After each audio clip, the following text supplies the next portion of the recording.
ಇವರೇನು ಸರ್ ಸುತ್ತ ಆಗ್ತಾರೆ.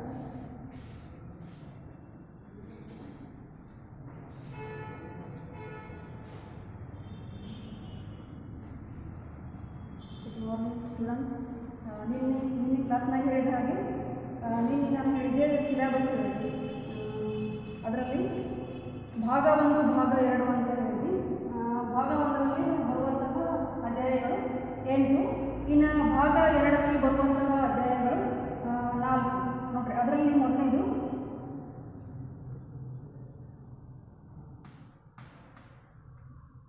ಭಾಗ 2. ಭಾಗ 2ರಲ್ಲಿ ಬರುವಂತಹ ಮೊದಲನೇ ಅಧ್ಯಾಯ ಹಣಕಾಸಿನ ನಿರ್ವಹಣೆ.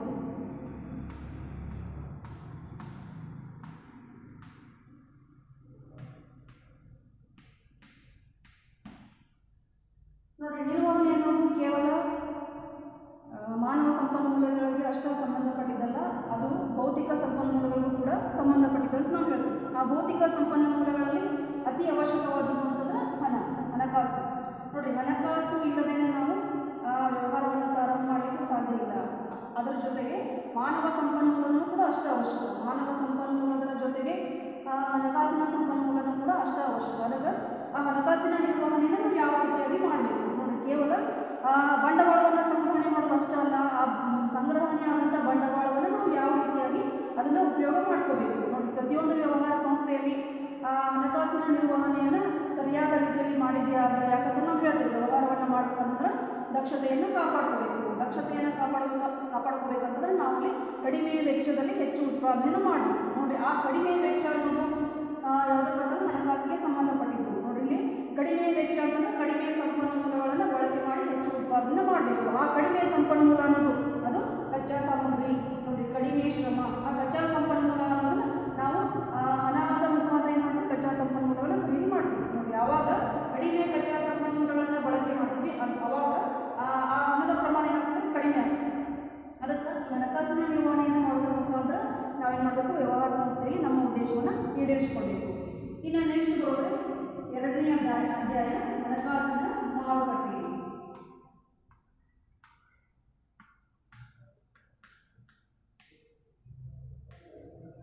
ನಾವು ಹಣವನ್ನು ಸಂಗ್ರಹಣೆ ಮಾಡಬೇಕಾದ್ರೆ, ಅಲ್ಲಿ ಬಂಡವಾಳವನ್ನು ಸಂಗ್ರಹಣೆ ಮಾಡಬೇಕಾದ್ರೆ ವಿವಿಧ ಮೂಲಗಳಿಂದ ಹಣವನ್ನು ಸಂಗ್ರಹಣೆ ಮಾಡಬೇಕು. ಆ ವಿವಿಧ ಮೂಲಗಳು ಯಾವುವು ಅನ್ನೋದನ್ನು ನಾವು ಹಣಕಾಸಿನ ಮಾರುಕಟ್ಟೆ ಮುಖಾಂತರ ಏನು ಮಾಡ್ತೀವಿ? ಅಧ್ಯಯನ ಮಾಡ್ತೀವಿ. ಆ ವಿವಿಧ ಮೂಲಗಳು ನಮಗೆ ಅವಶ್ಯಕವಿರುವಂತಹ ಮೂಲವನ್ನು ಆಯ್ಕೆ ಮಾಡಿಕೊಂಡು ಅದರ ಮುಖಾಂತರ ನಾವು ಏನು ಮಾಡಬೇಕು? ಹಣವನ್ನು ಬಂಡವಾಳವನ್ನು ಸಂಗ್ರಹಣೆ ಮಾಡಬೇಕು. ಇನ್ನು ನೆಕ್ಸ್ಟ್ ಬರೋದು ಮಾರಾಟ ಪ್ರಕ್ರಿಯೆ.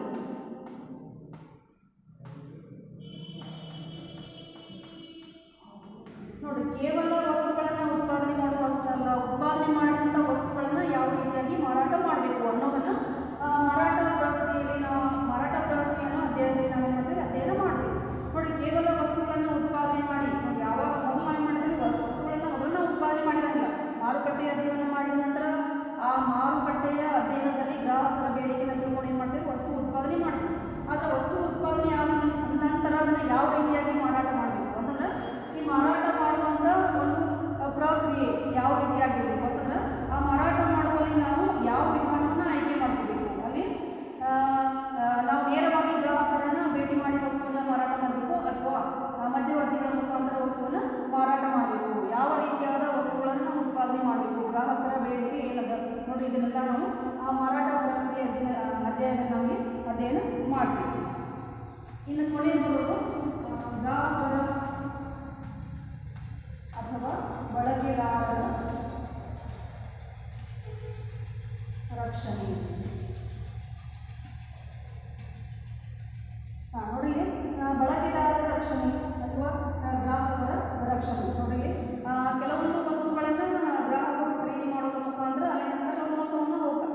ಮೋಸವನ್ನು ಹೋದಾಗ ನೋಡಿ, ಅದರಿಂದ ಅವ್ರು ಯಾವ ರೀತಿಯಾಗಿ ಹೊರಗಡೆ ಬರಬೇಕು ಅಂತಂದ್ರಲ್ಲಿ ಇದ್ರ ಮುಖಾಂತರ ರಕ್ಷಣೆಯನ್ನು ಬಳಕೆದಾರರು ಕೆಲವೊಂದು ಕಾನೂನಿನ ಅನ್ವಯ ಆ ಉತ್ಪಾದಕರ ಮೇಲೆ ಅಥವಾ ಮಾರಾಟಗಾರರ ಮೇಲೆ ಏನು ಮಾಡ್ಬೋದು? ಕೇಸನ್ನು ಮಾಡ್ಬೋದು, ಕೇಸನ್ನು ಹಾಕಬಹುದು. ಅದರ ಮುಖಾಂತರ ಎಂಥ ವಸ್ತುಗಳನ್ನು ನಾವು ಖರೀದಿ ಮಾಡಬೇಕು, ವಸ್ತುವನ್ನು ಖರೀದಿ ಮಾಡುವಾಗ ನಾವು ಯಾವ ರೀತಿಯಾಗಿ ಎಚ್ಚರಿಕೆಯನ್ನು ವಹಿಸಬೇಕು, ಎಂಥ ವಸ್ತುಗಳನ್ನು ಉತ್ಪಾದನೆ ಮಾಡಬೇಕು, ಎಂಥ ವಸ್ತುಗಳನ್ನು ನಾವು ಖರೀದಿ ಮಾಡಬೇಕು, ಖರೀದಿ ಮಾಡುವಾಗ ಆ ವಸ್ತುವಿನ ಮೇಲೆ ಪಟ್ಟಿ, ಆ ಪಟ್ಟಿಯನ್ನು ನೋಡಿ ಬೆಲೆ, ಆ ಪಟ್ಟಿಯ ಮೇಲೆ ಬೆಲೆ ಇರ್ಬೋದು ಅಥವಾ ಉತ್ಪಾದನೆ ಆದಂಥ ದಿನಾಂಕ ಇರ್ಬೋದು, ನೋಡ್ರಿ ಅದನ್ನೆಲ್ಲ ನೋಡಿ ನಾವು ಯಾವ ರೀತಿಯಾಗಿ ವಸ್ತುವನ್ನು ಅದನ್ನ ಉಪಯೋಗ ಮಾಡ್ಕೋಬೇಕು, ಇದನ್ನೆಲ್ಲ ನೋಡಿ ಏನು ಮಾಡಬೇಕು, ನಾವು ವಸ್ತುವನ್ನು ಖರೀದಿ ಮಾಡಬೇಕು. ನೋಡ್ರಿ ಗ್ರಾಹಕನಾದವು, ಯಾಕಂತಂದ್ರೆ ಗ್ರಾಹಕ ತೃಪ್ತಿಯನ್ನು ಕಾಣಬೇಕಂತಂದ್ರೆ, ಗ್ರಾಹಕ ತೃಪ್ತಿ ಆದಾಗ ಮಾತ್ರ ಆ ಗ್ರಾಹಕ ಏನು ಮಾಡ್ತಾನೆ, ಮತ್ತೊಮ್ಮೆ ಆ ವಸ್ತುವನ್ನು ಖರೀದಿ ಮಾಡ್ತಾನೆ. ಅಂತಂದ್ರೆ ಆ ಗ್ರಾಹಕನನ್ನು ತೃಪ್ತಿ ಪಡಿಸ್ಬೇಕಂತಂದ್ರೆ ನಾವು ಏನು ಮಾಡಬೇಕು, ಆ ಉತ್ಪಾದಕ ಗ್ರಾಹಕನ ಬೇಡಿಕೆಗೆ ಅನುಗುಣವಾಗಿ ವಸ್ತುವನ್ನು ಉತ್ಪಾದನೆ ಮಾಡಬೇಕು. ಆವಾಗ ಮಾತ್ರ ಗ್ರಾಹಕನಿಗೆ ಏನು ಮಾಡ್ತಾರೆ, ಪದೇ ಪದೇ ಅದರ ವಸ್ತುವನ್ನು ನಾವು ಏನು ಮಾಡ್ತಾನೆ, ಖರೀದಿ ಮಾಡ್ತಾನೆ. ಅದಕ್ಕೆ ನಾವು ಯಾವ ರೀತಿಯಾಗಿ ರಕ್ಷಣೆಯನ್ನು ಪಡಿಬೇಕು, ನಮ್ಗೆ ತೊಂದರೆ ಆದಾಗ, ನಾವು ಮೋಸ ಹೋದಾಗ ಯಾವ ರೀತಿಯಾಗಿ ನಾವು ಪರಿಹಾರವನ್ನು ಪಡಿಬೇಕು, ಯಾವುದರ ಮುಖಾಂತರ, ಯಾವ ಕಾನೂನಿನ ಮುಖಾಂತರ ನಮ್ಗೆ ಅಲ್ಲಿ ಪರಿಹಾರ ಸಿಗ್ತದೆ ಅನ್ನೋದನ್ನು ನಾವಿಲ್ಲಿ ಗ್ರಾಹಕರ ರಕ್ಷಣೆ ಅಥವಾ ಬಳಕೆದಾರರ ರಕ್ಷಣೆ ಈ ಅಧ್ಯಾಯದಲ್ಲಿ ನಾವು ಇದನ್ನ ಅಧ್ಯಯನ ಮಾಡ್ತೀವಿ. ಅದಕ್ಕೆ ಇಲ್ಲಿ ಭಾಗ 1 ಮತ್ತು ಭಾಗ 2. ಭಾಗ 1ರಲ್ಲಿ ನಾವು ಏನು ಕಲಿತೀವಿ ಅಂತಂದ್ರೆ ನಿರ್ವಹಣೆ. ಹೌದಾ, ನಿರ್ವಹಣೆ ಯಾವ ರೀತಿಯಾಗಿ ಮಾನವ ಸಂಪನ್ಮೂಲದ ನಿರ್ವಹಣೆಯನ್ನು ಮಾಡಬೇಕು. ಅಲ್ಲಿ ನಿರ್ವಹಣೆಯಲ್ಲಿ ಬರುವಂತಹ ಕಾರ್ಮಿಕರಿಂದ ಯಾವ ರೀತಿಯಾಗಿ ಕೆಲಸವನ್ನು ಮಾಡಿಸ್ಕೋಬೇಕು, ಅಲ್ಲಿ ವ್ಯಕ್ತಿಗಳ ಗುಂಪುಗಳಿಂದ ಅವರ ಸಹಾಯದಿಂದ ನಾವು ಯಾವ ರೀತಿಯಾಗಿ ಸಂಸ್ಥೆಯ ಉದ್ದೇಶವನ್ನು ಈಡೇರಿಸಿಕೊಳ್ಬೇಕು. ಅದರ ಜೊತೆಗೆ ತತ್ವಗಳು, ನಿರ್ವಹಣೆಯ ತತ್ವಗಳಲ್ಲಿ ನಾವು ಯಾವ ತತ್ವಗಳನ್ನು ನಮ್ಮ ವ್ಯವಹಾರ ಸಂಸ್ಥೆಯಲ್ಲಿ ಅಳವಡಿಸಿಕೊಂಡ್ರೆ ಸಂಸ್ಥೆಯ ಉದ್ದೇಶವನ್ನು ಈಡೇರಿಸಿಕೊಳ್ಳಿಕ್ಕೆ ಸಾಧ್ಯ ಆಗ್ತದೆ. ಅದರ ಜೊತೆಗೆ ವ್ಯವಹಾರ ಪರಿಸರದಲ್ಲಿ ಕೇವಲ ಆಂತರಿಕ ಮೂಲ ಅಷ್ಟಲ್ಲ, ಬಾಹ್ಯ ಮೂಲ. ಹೌದು, ಬಾಹ್ಯ ಮೂಲಗಳು ಕೂಡ ಅಷ್ಟು ಅವಶ್ಯಕ. ಅಲ್ಲಿ ಆಂತರಿಕ ಮೂಲದ ಜೊತೆಗೆ ಬಾಹ್ಯ ಮೂಲದಲ್ಲಿ ಬರುವಂತಹ ಪ್ರತಿಯೊಂದು ಅಂಶವನ್ನು ಗಮನದಲ್ಲಿಟ್ಟುಕೊಂಡು ಅದರ ಜೊತೆಗೆ ಹೊಂದಾಣಿಕೆಯನ್ನು ಮಾಡ್ಕೊಂಡು ನಾವೇನು ಮಾಡ್ತೀವಿ, ವ್ಯವಹಾರವನ್ನು ಮಾಡಬೇಕು. ವ್ಯವಹಾರವನ್ನು ಮಾಡಬೇಕಾದ್ರೆ ಯೋಜಿಸುವಿಕೆ, ಸಂಘಟಿಸುವಿಕೆ, ಅದರ ಜೊತೆಗೆ ಸಂಘಟಿಸುವಿಕೆ, ಸಿಬ್ಬಂದಿ ನಿರ್ವಹಣೆ, ನಿರ್ದೇಶಿಸುವಿಕೆ ಮತ್ತು ನಿಯಂತ್ರಿಸುವಿಕೆ. ನೋಡಿ, ಪ್ರತಿಯೊಂದು ಯಾವಾಗ ನಾವು ವ್ಯವಹಾರವನ್ನು ಪ್ರಾರಂಭ ಮಾಡಬೇಕಾದ್ರೆ ಯೋಜನೆಯ ಮುಖಾಂತರ, ಅಂದರೆ ಯೋಜನೆ ಅನ್ನೋದು ನಮ್ಮದು ಇದರಲ್ಲಿ ಯಾವ ರೀತಿಯಾಗಿ ನಾವು ಯೋಜನೆಯ ಮುಖಾಂತರ ವ್ಯವಹಾರವನ್ನು ಪ್ರಾರಂಭ ಮಾಡ್ತೀವಿ. ಆ ಯೋಜನೆಗೆ ಅನುಗುಣವಾಗಿ ಪ್ರತಿಯೊಂದು ಕಾರ್ಯಚಟುವಟಿಕೆಯಲ್ಲಿ ನಡೀಬೇಕು. ಯೋಜನೆಗೆ ತಕ್ಕಂತೆ ಕಾರ್ಯಚಟುವಟಿಕೆ ನಡೆದಾಗ ಮಾತ್ರ ಸಂಸ್ಥೆಯ ಉದ್ದೇಶ ಏನಾಗಬೇಕು, ಆ ಸಂಸ್ಥೆಯ ಉದ್ದೇಶವನ್ನು ಈಡೇರಿಸಿಕೊಳ್ಳಿಕ್ಕೆ ಸಾಧ್ಯ ಆಗ್ತದೆ. ಅಲ್ಲಿ ಹೇಳ್ತಾರೆ ಶಿಷ್ಟ ಕಾರ್ಯತತ್ಪರತೆ ಮತ್ತು ನೈಜ ಕಾರ್ಯತತ್ಪರತೆ. ನೋಡ್ರಿ, ಯೋಜನೆ ಅನ್ನೋದು ಶಿಷ್ಟ ಕಾರ್ಯತತ್ಪರತೆ. ನೈಜ ಕಾರ್ಯತತ್ಪರತೆ ಅಂತಂದ್ರೆ ಏನು, ಯೋಜನೆ ಏನು ಹಾಕೊಂಡಿರ್ತೀವಲ್ಲ ಆ ಯೋಜನೆ ಪ್ರಕಾರ ಏನು ಕೆಲಸ ಮಾಡ್ತೀವಿ, ಆ ಕೆಲಸವನ್ನು ನಾವೇನು ಮಾಡ್ತೀವಿ, ನೈಜ ಕಾರ್ಯತತ್ಪರತೆ ಅಂತೀವಿ. ಅದಕ್ಕೆ ಆ ಶಿಷ್ಟ ಮತ್ತು ನೈಜ ಎರಡನ್ನ ಹೋಲಿಕೆ ಮಾಡಿ ನೋಡಿದಾಗ ಕೊನೆಗೆ ನಿಯಂತ್ರಿಸುವಿಕೆಯಲ್ಲಿ ನಾವು ಏನು ಮಾಡ್ತೀವಿ, ಎರಡನ್ನ ಹೋಲಿಕೆ ಮಾಡಿ ನೋಡಿದಾಗ ವ್ಯತ್ಯಾಸ ಕಂಡು ಬಂದಲ್ಲಿ ಆ ವ್ಯತ್ಯಾಸವನ್ನು ಸರಿಪಡಿಸುವಂತಹ ಕೆಲಸವನ್ನು ಅಲ್ಲಿ ಆ ಒಂದು ಕೆಲಸಕ್ಕೆ ಸಂಬಂಧಪಟ್ಟಂತಹ ಅಧಿಕಾರಿ, ವ್ಯವಸ್ಥಾಪಕ ಆ ಕೆಲಸವನ್ನು ಮಾಡ್ತಾರೆ. ಅದಕ್ಕೆ ಮೊದಲಿಂದ ಹಿಡ್ಕೊಂಡು ನಿರ್ವಹಣೆಯಿಂದ ಹಿಡ್ಕೊಂಡು ಕೊನೆಗೆ ನಿಯಂತ್ರಿಸುವಿಕೆ ತನಕ ಯಾವ ರೀತಿಯಾಗಿ ಕಾರ್ಮಿಕ ಯಾವ ರೀತಿಯಾಗಿ ಕೆಲಸವನ್ನು ಮಾಡಬೇಕು, ವ್ಯವಸ್ಥಾಪಕ ಯಾವ ರೀತಿಯಾಗಿ ನಿರ್ವಹಣೆಯನ್ನು ಮಾಡಬೇಕು ಅನ್ನೋದನ್ನು ನಾವಿಲ್ಲಿ ಅಧ್ಯಯನ ಮಾಡ್ತೀವಿ. ನೋಡಿ, ಇಲ್ಲಿ ಭಾಗ 1ರಲ್ಲಿ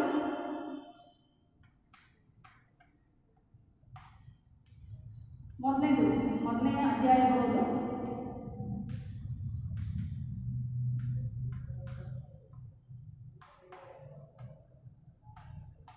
ನಿರ್ವಹಣೆ.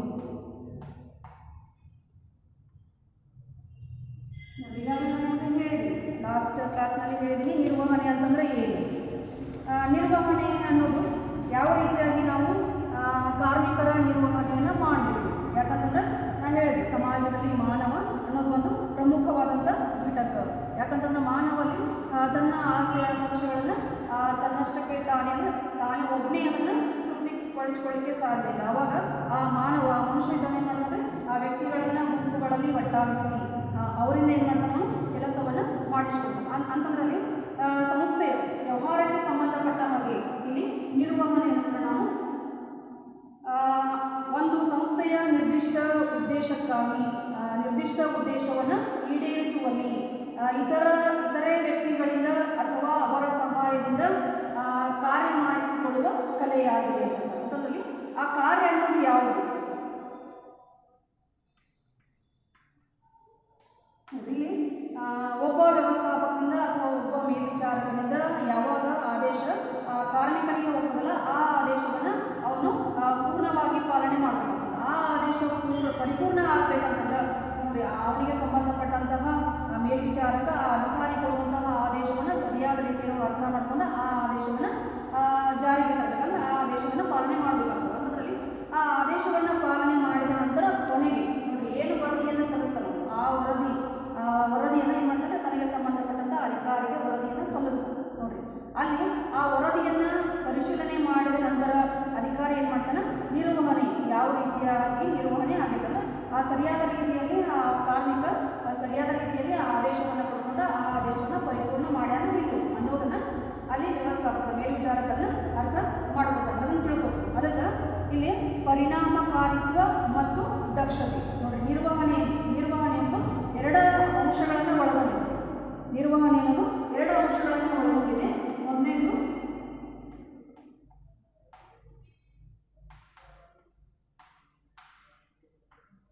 ಪರಿಣಾಮಕಾರಿತ್ವ, ಇನ್ನೊಂದು ದಕ್ಷತೆ. ನೋಡಿ ನಾವು ಮಾಡುವಂತಹ ಕೆಲಸ ಏನಾಗಿರ್ಬೇಕು ಪರಿಣಾಮಕಾರಿಯಾಗಿರ್ಬೇಕು ಅಂತ ಹೇಳ್ತಾರೆ. ನಾವು ಮಾಡುವಂತಹ ಕೆಲಸ ದಕ್ಷತೆಯನ್ನು ಒಳಗೊಂಡಿರಬೇಕು. ನೋಡ್ರಿ ಕೇವಲ ಇದು ನಿರ್ವಹಣೆಯಲ್ಲಿ ಪರಿಣಾಮಕಾರಿತ್ವ ಮತ್ತು ದಕ್ಷತೆ ಎರಡು ಒಂದು ನಾಣ್ಯದ ಎರಡು ಮುಖಗಳು. ನೋಡ್ರಿ ಎರಡೂ ಬೇಕು. ಅಲ್ಲಿ ಪರಿಣಾಮಕಾರಿತ್ವ ಒಂದೈದರ ಸಾಲದು, ದಕ್ಷತೆ ಒಂದೈದರ ಸಾಲದು. ನೋಡಿ ಎರಡೂ ಬೇಕಂತ ಹೇಳ್ತಾರೆ. ಯಾಕಂತಂದ್ರೆ ಪರಿಣಾಮಕಾರಿತ್ವ ಅಂತಂದ್ರೆ ನಾವು ಮಾಡುವಂತಹ ಕೆಲಸವನ್ನು ಪರಿಪೂರ್ಣ ಮಾಡೋದು ಅಂದ್ರೆ ಪೂರ್ಣಗೊಳಿಸೋದು. ಇನ್ನು ಅದರ ಜೊತೆ ದಕ್ಷತೆ ಅನ್ನೋದು ಯಾಕೆ ಬೇಕು? ಯಾಕಂತಂದ್ರೆ ನಾವು ಮಾಡುವಂತಹ ಕೆಲಸ ನಾವು ಪರಿಪೂರ್ಣ ಮಾಡ್ತೇವೆ, ಪೂರ್ಣಗೊಳಿಸ್ತೀವಿ. ಆದ್ರೆ ಅದನ್ನ ಹೆಚ್ಚಿನ ವೆಚ್ಚವನ್ನ ಒಳಗೊಂಡಿರುವಂತಹ ಕಾರ್ಯವನ್ನು ನಾವು ಮಾಡಬಾರ್ದು. ಯಾಕಂತಂದ್ರಲ್ಲಿ ಹೆಚ್ಚು ವೆಚ್ಚವನ್ನ ಒಳಗೊಂಡಿರುವಂತಹ ಕಾರ್ಯವನ್ನು ನಾವು ಮಾಡಿ ಮುಗಿಸ್ಬೋದು. ಆದ್ರೆ ಇಲ್ಲಿ ನಿರ್ವಹಣೆ ಅನ್ನೋದು ದಕ್ಷತೆಯನ್ನ ಒಳಗೊಂಡಿರ್ತದೆ. ಯಾಕಂತಂದ್ರೆ ಅಲ್ಲಿ ಪರಿಣಾಮಕಾರಿಯನ್ನು ಕೂಡ ಆಗಿರ್ಬೇಕು, ದಕ್ಷತೆಯನ್ನು ಕೂಡ ಒಳಗೊಂಡಿರಬೇಕು. ಅಂತಂದ್ರೆ ಕಡಿಮೆ ವೆಚ್ಚದಲ್ಲಿ ನೋಡಿ, ಕಡಿಮೆ ವೆಚ್ಚದಲ್ಲಿ ನಾವು ಹೆಚ್ಚು ಉತ್ಪಾದನೆಯನ್ನು ಮಾಡಬೇಕು. ಕಡಿಮೆ ವೆಚ್ಚದಲ್ಲಿ ನಾವು ನಮಗೆ ವಹಿಸಿಕೊಟ್ಟಂತ ಕೆಲಸವನ್ನು ನಾವು ಪೂರ್ತಿಯಾಗಿ ಮಾಡಿ ಮುಗಿಸ್ಬೇಕು. ಅದಕ್ಕೆ ಆ ದಕ್ಷತೆ ಅನ್ನೋದು ಕೇವಲ ಮಾನವ ಸಂಪನ್ಮೂಲಗಳಿಗೆ ಅಷ್ಟೇ ಸಂಬಂಧಪಟ್ಟಿದ್ದಲ್ಲ, ಅದ್ರ ಜೊತೆಗೆ ಭೌತಿಕ ಸಂಪನ್ಮೂಲಕ್ಕೂ ಕೂಡ ಸಂಬಂಧಪಟ್ಟಿದ್ದು. ಅದಕ್ಕೆ ಏನಂತಾರೆ ಆ ಮಾನವ ಸಂಪನ್ಮೂಲ ಅನ್ನೋದು ಕಾರ್ಮಿಕರ ಶ್ರಮ. ನೋಡ್ರಿ ಕಾರ್ಮಿಕರ ಶ್ರಮವನ್ನ ನಾವೇನ್ ಮಾಡ್ಬೇಕಂದ್ರೆ ಕಡಿಮೆ ಮಾಡುವುದರ ಮುಖಾಂತರ, ಕಾರ್ಮಿಕ ಶ್ರಮವನ್ನು ಕಡಿಮೆ ಮಾಡೋದ್ರ ಮುಖಾಂತರ ಅಲ್ಲಿ ಹೆಚ್ಚು ಉತ್ಪಾದನೆಯನ್ನು ಮಾಡಬೇಕು. ನೋಡ್ರಿ ಅಲ್ಲಿ ಕಾರ್ಮಿಕ ಶ್ರಮವನ್ನು ಯಾವ ರೀತಿಯಾಗಿ ಕಡಿಮೆ ಮಾಡಬೇಕು ಹೌದ್ರೆ ನೋಡ್ರಿ ಅವರಿಗೆ ವಹಿಸಿಕೊಟ್ಟಂತಹ ಕೆಲಸವನ್ನ ಅವರು ಪರಿಪೂರ್ಣವಾಗಿ ಮಾಡಿ ಮುಗಿಸ್ಬೇಕಂತಂದ್ರೆ ಆ ಕಾರ್ಮಿಕ ನಾವು ಮೊದಲ ಕಾರ್ಮಿಕನ ನೇಮಕ ಮಾಡ್ಕೋಬೇಕಾದ್ರೆ ಅವನ ಅರ್ಹತೆಗೆ ತಕ್ಕಂತೆ ಅವನಿಗೆ ಕೆಲಸವನ್ನ ಕೊಟ್ಟಿರ್ತೀವಿ. ಆವಾಗ ಆ ಕಾರ್ಮಿಕ ಮಾಡ್ತಾರೆ ಆ ಕೆಲಸವನ್ನ ಪರಿಪೂರ್ಣ ಮಾಡುವಲ್ಲಿ ಅವನು ಯಶಸ್ವಿ ಆಗ್ತಾನೆ. ಅದಕ್ಕೆ ಇಲ್ಲಿ ನಾವು ಶ್ರಮವನ್ನ ಕಡಿಮೆ ಮಾಡಬೇಕಾದ್ರೆ ಅಲ್ಲಿ ನಾವೇನ್ ಮಾಡಬೇಕು? ಮಾನವ ಸಂಪನ್ಮೂಲಗಳ ಜೊತೆಗೆ ಇತರೆ ಸಂಪನ್ಮೂಲಗಳು ಅಂತ ಹೇಳಿ ಭೌತಿಕ ಸಂಪನ್ಮೂಲ, ಆ ಭೌತಿಕ ಸಂಪನ್ಮೂಲಗಳಲ್ಲಿ ಯಂತ್ರೋಪಕರಣಗಳು. ನೋಡ್ರಿ ಅಲ್ಲಿ ಯಂತ್ರೋಪಕರಣಗಳು ಯಾವ ರೀತಿಯಾಗಿ ನಾವು ಆಧುನಿಕ ತಂತ್ರಜ್ಞಾನವನ್ನು ಬಳಕೆ ಮಾಡಿಕೊಳ್ಳೋದ್ರ ಮುಖಾಂತರ ಕಾರ್ಮಿಕರ ಶ್ರಮವನ್ನು ಕಡಿಮೆ ಮಾಡಬೇಕು. ನೋಡ್ರಿ ಕೇವಲ ಶ್ರಮವನ್ನು ಕಡಿಮೆ ಮಾಡೋದು ಅಷ್ಟ ಆದ್ರೆ ಅಲ್ಲಿ ಏನಾಗುತ್ತೆ ಉತ್ಪಾದನೆ ಪ್ರಮಾಣ ಹೆಚ್ಚಿಗೆ ಆಗಬೇಕು. ಅದಕ್ಕೆ ಇದನ್ನ ನಾವೇನ್ ಮಾಡ್ತೀವಿ ನಿರ್ವಹಣೆಯಲ್ಲಿ ಪರಿಣಾಮಕಾರಿತ್ವ ಮತ್ತು ದಕ್ಷತೆ ಇವೆರಡು ನಿರ್ವಹಣೆಯ ಒಂದು ನಾಣ್ಯದ ಎರಡು ಮುಖಗಳು ಅಂತ ಹೇಳ್ತಾರೆ. ಅಲ್ಲಿ ಪರಿಣಾಮಕಾರಿತ್ವವನ್ನು ಕೂಡ ಇರಬೇಕು, ಅದರ ಜೊತೆಗೆ ದಕ್ಷತೆಯನ್ನು ಕೂಡ ಒಳಗೊಂಡಿರಬೇಕು. ಅದಕ್ಕೆ ಆ ನಿರ್ವಹಣೆಯನ್ನು ಮಾಡುವಲ್ಲಿ ನೋಡಿ ಕೇವಲ ಕಾರ್ಮಿಕರಿಗೆ ನಾವು ಹೇಳಿದ್ರೆ ಅಷ್ಟೇ ಸಾಲದು, ಕೇವಲ ಆಜ್ಞೆಯನ್ನು ಕೊಟ್ಟರೆ ಅಷ್ಟೇ ಸಾಲದು. ಅದರ ಜೊತೆಗೆ ದಕ್ಷತೆಯನ್ನು ಕಾಪಾಡ್ಕೋಬೇಕಂತಂದ್ರೆ ನಾವು ಪ್ರತಿಯೊಬ್ಬ ಕಾರ್ಮಿಕರಿಗೆ ತಿಳಿಸ್ಕೊಡ್ಬೇಕು. ಏನಂತ ದಕ್ಷತೆಯನ್ನು ಯಾವ ರೀತಿಯಾಗಿ ನಾವು ಕಾಪಾಡಬೇಕು, ಕಡಿಮೆ ಖರ್ಚಿನಲ್ಲಿ ಹೆಚ್ಚು ಉತ್ಪಾದನೆ ಯಾವ ರೀತಿ ಮಾಡಬೇಕು. ನೋಡಿ ಕಡಿಮೆ ಖರ್ಚಿನಲ್ಲಿ ಹೆಚ್ಚು ಉತ್ಪಾದನೆಯನ್ನು ಮಾಡಬೇಕಂತಂದ್ರೆ ನಾವು ಯಾವ ರೀತಿಯಾಗಿ ಆದೇಶವನ್ನು ಅರ್ಥ ಮಾಡಿಕೊಂಡು ಅದರ ಜೊತೆಗೆ ಯಾವ ರೀತಿಯಾಗಿ ಸಂಪನ್ಮೂಲಗಳನ್ನು ಬಳಕೆ ಮಾಡಿ ಹೆಚ್ಚು ಉತ್ಪಾದನೆಯನ್ನು ಮಾಡಬೇಕು. ಅದಕ್ಕೆ ಆ ಒಬ್ಬ ಕಾರ್ಮಿಕನಿಗೆ ಸಂಬಂಧಪಟ್ಟ ಆ ವ್ಯಕ್ತಿಗಳ ಗುಂಪಿಗೆ ಸಂಬಂಧಪಟ್ಟ ಹಾಗೆ ಅಧಿಕಾರಿ ಅಥವಾ ವ್ಯವಸ್ಥಾಪಕ ಯಾರಿರ್ತಾರಲ್ಲ ಆ ವ್ಯವಸ್ಥಾಪಕ ಏನು ಮಾಡ್ತಾನಲ್ಲಿ ಆ ಒಂದು ತಾನು ಕೊಟ್ಟಂತ ಆದೇಶಕ್ಕೆ ಸಂಬಂಧಪಟ್ಟ ಹಾಗೆ ಸಲಹೆ ಸೂಚನೆಗಳನ್ನು ಕೊಡ್ತಾನೆ, ಮಾರ್ಗದರ್ಶನವನ್ನು ಕೊಡ್ತಾನೆ.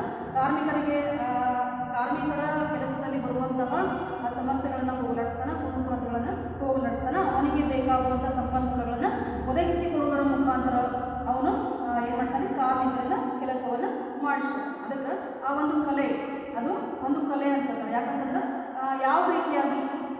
ಕಲೆ ಅಂತಂದ್ರೆ ಯಾವ ರೀತಿಯಾಗಿ ನಾವು ಕಾರ್ಮಿಕರಿಂದ ಕೆಲಸವನ್ನ ಮಾಡಿಸ್ಕೋಬೇಕು. ಹೌದಾ? ಕೆಲಸವನ್ನ ಮಾಡಿಸ್ಕೋಬೇಕಂತಂದ್ರೆ ಕಾರ್ಮಿಕರನ್ನ ಯಾವ ರೀತಿಯಾಗಿ ನಾವು ಪ್ರೇರೇಪಣೆಗೆ ಒಳಪಡಿಸ್ಬೇಕು, ಅವರನ್ನ ಯಾವ ರೀತಿಯಾಗಿ ಪ್ರೋತ್ಸಾಹಿಸಬೇಕು ನೋಡಿ. ಇದೆಲ್ಲ ಆ ನಾಯಕನಾದ ಆ ವ್ಯವಸ್ಥಾಪಕ ಆ ನಾಯಕನಾದ ಅದನ್ನ ಮೊದಲು ತಿಳ್ಕೊಂಡಿರ್ಬೇಕು. ಅದಕ್ಕೆ ಇದರ ಮುಖಾಂತರ ನಾವು ನಿರ್ವಹಣೆ ನೋಡಿ. ನಿರ್ವಹಣೆ ಅಂತಂದ್ರೆ ಒಂದು ಸಂಸ್ಥೆಯ ನಿರ್ದಿಷ್ಟ ಉದ್ದೇಶವನ್ನ ಸಾಧಿಸುವುದಕ್ಕೆ, ಒಂದು ಸಂಸ್ಥೆಯ ನಿರ್ದಿಷ್ಟ ಉದ್ದೇಶವನ್ನ ಸಾಧಿಸುವುದಕ್ಕೆ ಇತರ ವ್ಯಕ್ತಿಗಳಿಂದ ಅಥವಾ ಅವರ ಸಹಾಯದಿಂದ ಕಾರ್ಯವನ್ನು ಮಾಡಿಸಿಕೊಳ್ಳುವ ಕಲೆಯಾಗಿದೆ ಅಂತ.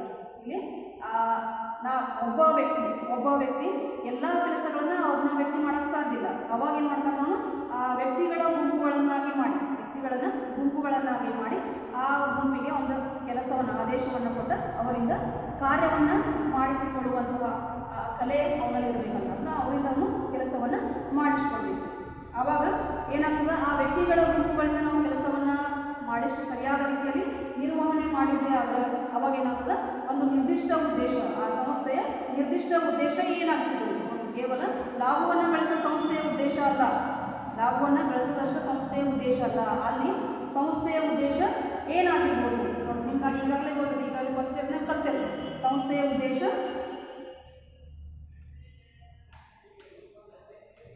ಅಸ್ತಿತ್ವ, ಲಾಭ,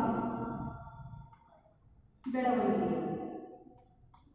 ನೋಡ್ರಿ. ಮಾರುಕಟ್ಟೆಯಲ್ಲಿ ಅಸ್ತಿತ್ವವನ್ನು ನಾವು ಕಾಣಬೇಕಾದ್ರೆ ಅಲ್ಲಿ ಏನಾಗ್ಬೇಕ್ರಿ, ಗ್ರಾಹಕರ ಬೇಡಿಕೆಗೆ ಅನುಗುಣವಾಗಿರುವಂತಹ ವಸ್ತುಗಳು ಉತ್ಪಾದನೆ ಆಗಬೇಕು ನೋಡ್ರಿ. ಅಸ್ತಿತ್ವವನ್ನು ಕಂಡ ನಂತರ ಲಾಭ ಹಾಗೆ ಆಗ್ತದೆ. ಯಾಕಂತಂದ್ರೆ ನಾವು ಉತ್ಪಾದನೆ ಮಾಡುವಂತಹ ವಸ್ತುಗಳ ಮೇಲೆ ಗ್ರಾಹಕರಿಗೆ ನಂಬಿಕೆ ಬಂತಂದ್ರೆ, ವಿಶ್ವಾಸ ಬಂತಂದ್ರೆ ಆ ಗ್ರಾಹಕರು ಏನ್ ಮಾಡ್ತಾರೆ, ಪದೇ ಪದೇ ನಮ್ಮ ವಸ್ತುಗಳನ್ನ ಖರೀದಿ ಮಾಡ್ತಾರೆ ನೋಡಿ. ಲಾಭ ಆದಾಗ ಬೆಳವಣಿಗೆ. ಯಾಕಂತಂದ್ರೆ ಹೆಚ್ಚಿನ ಲಾಭ ಆದಾಗ ನಾವು ಆ ಲಾಭವನ್ನ ಹಣವನ್ನ ನಾವು ನಮ್ಮ ಕಡೆನೇ ಇಟ್ಕೊಳ್ಳಾರ್ದ ನಾವೇನ್ ಮಾಡ್ತೀವಿ ಅದನ್ನ ಇನ್ನೂ ಹೆಚ್ಚು, ಯಾಕಂದ್ರೆ ನಮ್ಮ ಸಂಸ್ಥೆ ಏನಾಗುತ್ತೆ ಇನ್ನೂ ಹೆಚ್ಚು ಬೆಳವಣಿಗೆ ಅಂತ ಸಾಗಬೇಕು.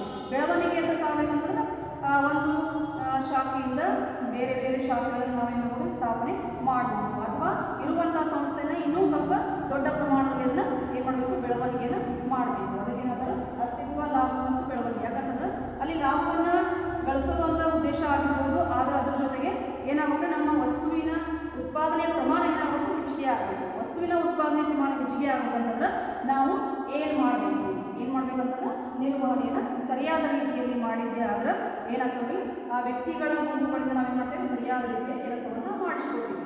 ಯೋಜನೆಗೆ ತಕ್ಕಂತೆ ಅಲ್ಲಿ ಪ್ರತಿಯೊಂದು ಕಾರ್ಯಚಟುವಟಿಕೆ ನಡೀತಂದ್ರೆ ಅಲ್ಲಿ ಏನಾಗ್ತದೆ, ನಮ್ದು ಸಂಸ್ಥೆಯ ಉದ್ದೇಶ ಏನಾಗಿತ್ತು ಆ ಸಂಸ್ಥೆಯ ಉದ್ದೇಶ ಏನಾಗ್ತದೆ, ಈಡೇರ್ತದೆ. ಅದಕ್ಕೆ ಹೇಳ್ತಾರೆ ಏನಂತಂದ್ರೆ ಹೆರಾಲ್ಡ್ ಕೂಂಜ್ ಮತ್ತು ಹೇನ್ಸ್ ಗಿರಿಜ್ ಅವರ ಪ್ರಕಾರ ನಿರ್ವಹಣೆಯು ಗುಂಪಿನಲ್ಲಿ ಜೊತೆಯಾಗಿ ಕಾರ್ಯನಿರ್ವಹಿಸುವ ವ್ಯಕ್ತಿಗಳು ಆಯ್ಕೆ ಮಾಡಿಕೊಂಡ ಗುರಿಗಳನ್ನು ಪರಿಣಾಮಕಾರಿಯಾಗಿ ಸಾಧಿಸಲು ಬೇಕಾದ ಪರಿಸರವನ್ನು ವಿನ್ಯಾಸಗೊಳಿಸುವ ಮತ್ತು ನಿರ್ವಹಿಸುವ ಒಂದು ಪ್ರಕ್ರಿಯೆಯಾಗಿದೆ ನೋಡಿ. ಒಂದು ಸಂಸ್ಥೆಯ ಉದ್ದೇಶವನ್ನ ಅಲ್ಲಿ ಈಡೇರಿಸುವಲ್ಲಿ ಯಾವ ರೀತಿಯಾಗಿ ನಾವು ಕಾರ್ಮಿಕರನ್ನ ಗುಂಪುಗಳಲ್ಲಿ ಒಟ್ಟಾಗಿಸಿ ಅವರಿಂದ ಕೆಲಸವನ್ನ ಮಾಡಿಸ್ಕೋಬೇಕಾದ್ರೆ ಅಲ್ಲಿ ಒಂದು ಸೂಕ್ತ ಪರಿಸರವನ್ನ ಒದಗಿಸುವಂತಹ ಪ್ರಕ್ರಿಯೆಯಾಗಿದೆ.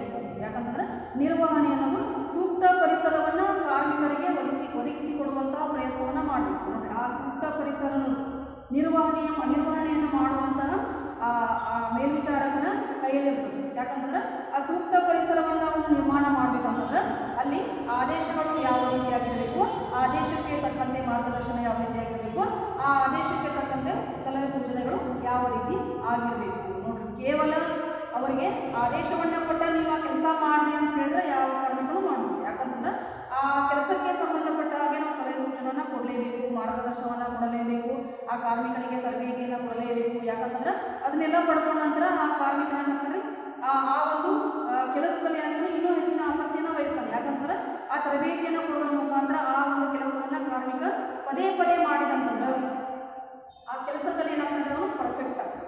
ಪರ್ಫೆಕ್ಟ್ ಆದಂತಂದ್ರೆ ನೀವು ಮತ್ತೊಮ್ಮೆ ಅವಾಗ ಏನೋ ಸಲಹೆ ಸೂಚನೆಯನ್ನು ಕೊಡುವಂತ ಅವಶ್ಯಕತೆ ಇಲ್ಲ, ತರಬೇತಿಯನ್ನು ಕೊಡುವಂತ ಅವಶ್ಯಕತೆ ಇಲ್ಲ. ಒಂದ ಕೆಲಸವನ್ನ ಪದೇ ಪದೇ ಮಾಡೋದ್ರಿಂದ ಅದರಲ್ಲಿ ಅವನು ಪರಿಪೂರ್ಣನಾಗಿ ನೋಡ್ರಿ ಅಲ್ಲೇನ್ ಮಾಡ್ತಾನೆ, ಅವನು ಆವಾಗ ದಕ್ಷತೆಯನ್ನ ಕಾಪಾಡುವಲ್ಲಿ ಅವನು ಹೇಳ್ತಾರೆ ಯಶಸ್ವಿ ಆಗ್ತಾನೆ. ಅದಕ್ಕೆ ನಾವೇನು ಮಾಡ್ಬೇಕಾಗ್ತದೆ, ಒಂದೇ ಕೆಲಸವನ್ನು ಆ ಕಾರ್ಮಿಕ ಪದೇ ಪದೇ ಮಾಡುವಂತೆ ಅಲ್ಲಿ ಒಂದು ಪರಿಸರವನ್ನು ನಾವೇನು ಮಾಡಬೇಕು, ನಿರ್ಮಾಣ ಮಾಡಬೇಕಂತ. ಅದರಲ್ಲಿ ಸೂಕ್ತ ಪರಿಸರ ಅಂತಂದ್ರೆ ಏನು? ಸೂಕ್ತ ಪರಿಸರ ಅಂದ್ರೆ ನಾವು ಮೊದಲೇ ನಾವು ಏನು ಮಾಡ್ತೀವಿ, ಸಿಬ್ಬಂದಿಯನ್ನ ಆಯ್ಕೆ ಮಾಡಿರ್ತೀವಿ. ಸಿಬ್ಬಂದಿಯನ್ನ ಯಾವ ರೀತಿಯಾಗಿ ಆಯ್ಕೆ ಮಾಡಿರ್ತೀವಿ? ಅವರ ಅರ್ಹತೆಗೆ ತಕ್ಕಂತೆ, ಅವರ ಸಾಮರ್ಥ್ಯಕ್ಕೆ ತಕ್ಕಂತೆ ನಾವೇನು ಮಾಡ್ತೀವಿ, ಅವರಿಗೆ ಕೆಲಸವನ್ನ ಕೊಟ್ಟಿರ್ತೀವಿ.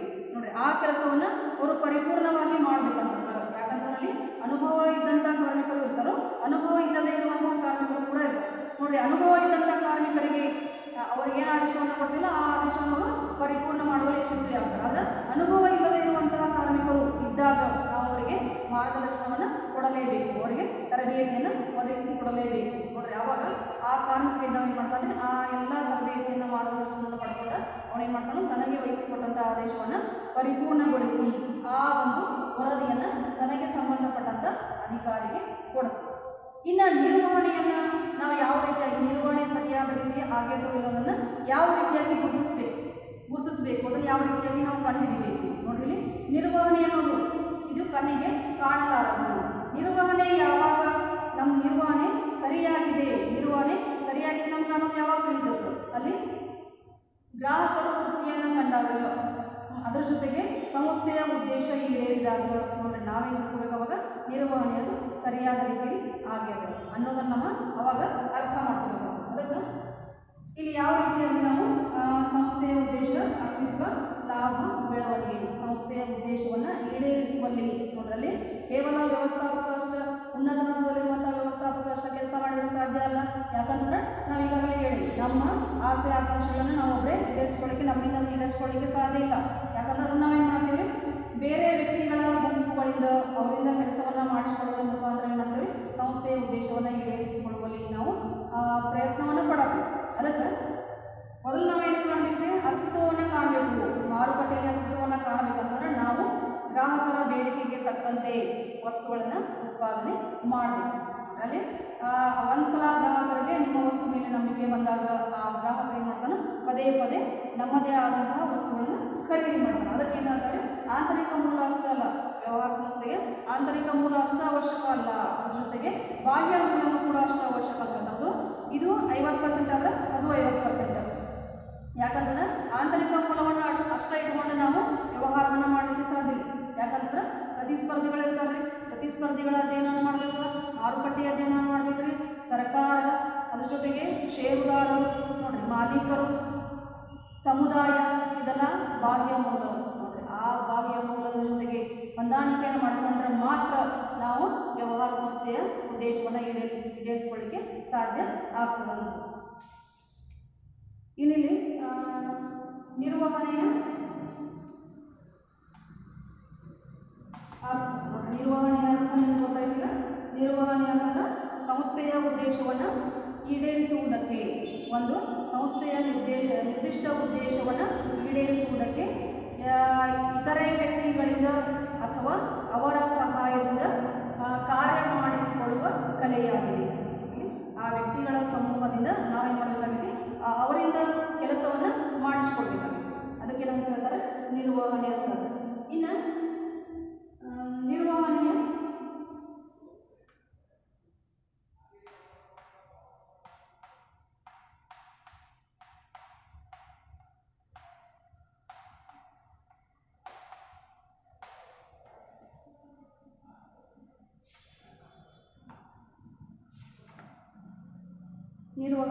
ಲಕ್ಷಣಗಳು ನೋಡ್ರಿ. ನಿರ್ವಹಣೆಯ ಲಕ್ಷಣಗಳಲ್ಲಿ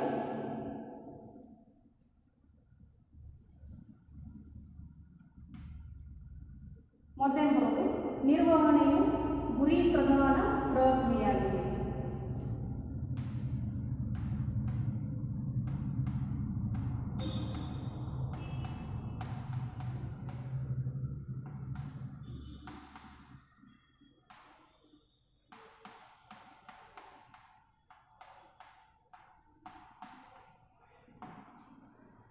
ನಿರ್ವಹಣೆಯು ಗುರಿ ಪ್ರಧಾನ ಪ್ರಕ್ರಿಯೆಯಾಗಿದೆ. ನೋಡ್ರಿ, ಯಾಕಂತಂದ್ರೆ ಅಲ್ಲಿ ನಿರ್ದಿಷ್ಟ ಉದ್ದೇಶ, ಗುರಿ ಅನ್ನೋದು ಬೇಕೇ ಬೇಕು.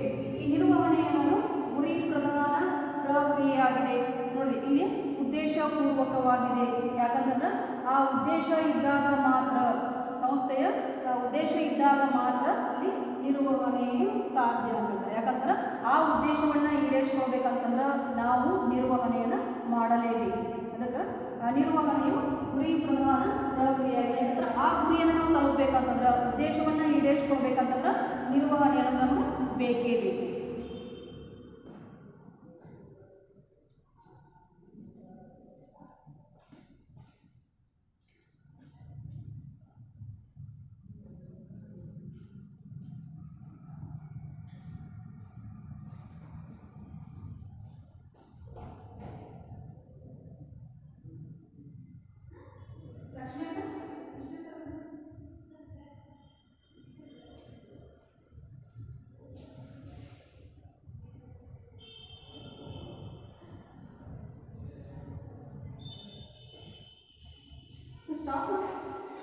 ನೀವು ಬೋರ್ಡ್